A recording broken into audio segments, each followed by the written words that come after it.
Too many AAA games are subject to cookie-cut characters. Too many indie games are subject to poor writing and shitty voice acting. Everybody Has Gone to the Rapture has great characters with excellent writing and a fantastic cast of voice actors. Released in April of 2016 and made by the Chinese Room, Everybody Has Gone to the Rapture is the next installment of walking sims from the developer. The Chinese Room are probably best known for Dear Esther, which was released back in 2008, one of the first and main contributors to the walking sim genre. A game that I don't really like, as it comes off as a pretentious wankfest. And to be fair, I was a bit hesitant to purchase this game for that reason. A game that rarely ever goes on sale and costs $20 at full price, for the chance that you might be walking around in a pretentious wankfest like Dear Esther. And I can honestly say after playing this, it is worth it at full price. This isn't a game like What Remains of Edith Finch. When I finished that game, I was raving about it and told 5 people pretty much instantly to go out and buy it. This is an excellent game, but it isn't for everybody. Now, before I go into my reasonings why, let's delve into the story and the gameplay.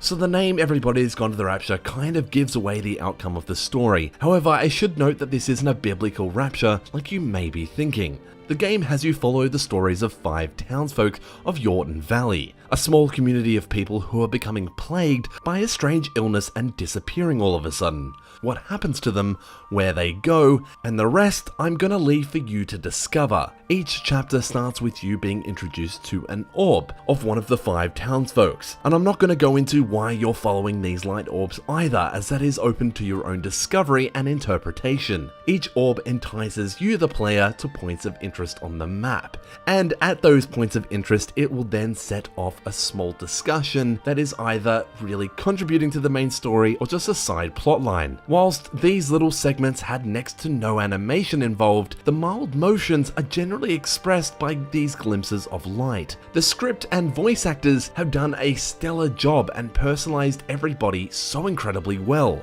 From the compassionate priest who is Jeremy to the hard-headed and nosy Wendy. The environment also helps tells the stories left behind. The whole entire town just feels like everybody has just got up and left, with cigarettes still burning away in the pub to people discussing their symptoms, only for you to go and find a secret stash of bloody tissues. The huge amount of indie games that I play that have poorly written journal entries and then they recycle the shit out of their assets, Everybody Has Gone to the Rapture has gone ahead and shown them how it's done. Whilst the game does recycle assets, yes, the game does it so tastefully enough to contextually make sense within the room and whatever story that may be told within that room. Too many indie developers don't care about that stuff and believe that their writing will do the trick. Walking sims have a spectrum between how much interaction you may have. It might be low or it might be high, and the Chinese Room aren't really well known for high amounts of interaction within their walking sims. This extends to the mildly linear path and clicking on objects to start journal entries. However, there was one gameplay mechanic that they tried to implement and sadly, they kind of failed at it, and that is tuning into the frequencies of the light orbs. Starting off, the game introduces you to your first light orb and, well, it doesn't really tell you what to do apart from move your mouse left to right.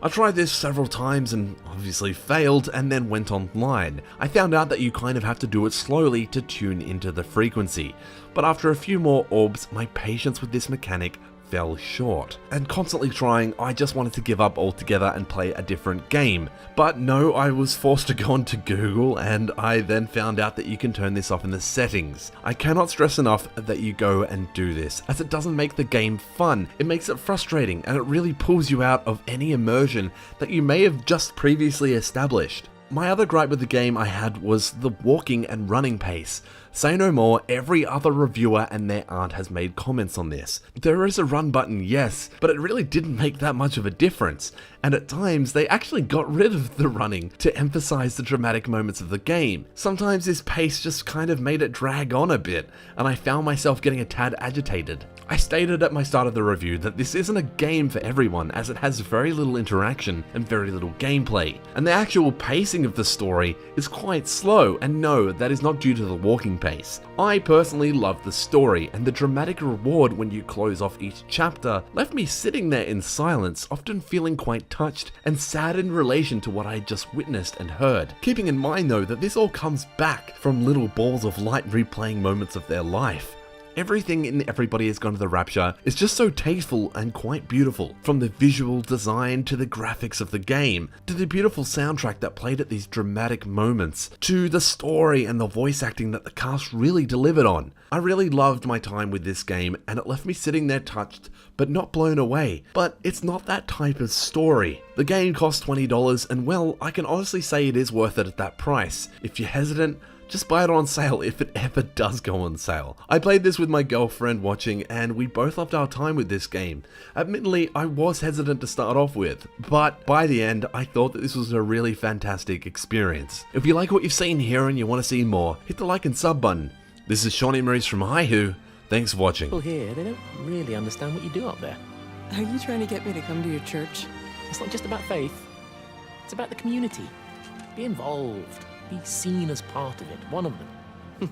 Good morning, Father. Lovely day. Oh, hello. Mrs. Appleton, isn't it? It's Dr. Collins. Lady scientist. Whatever next. Good morning, Barbara. Father Wheeler. You really think that's a community that will ever see me as one of them? I can live with them staring at me. If they just stay out of my way.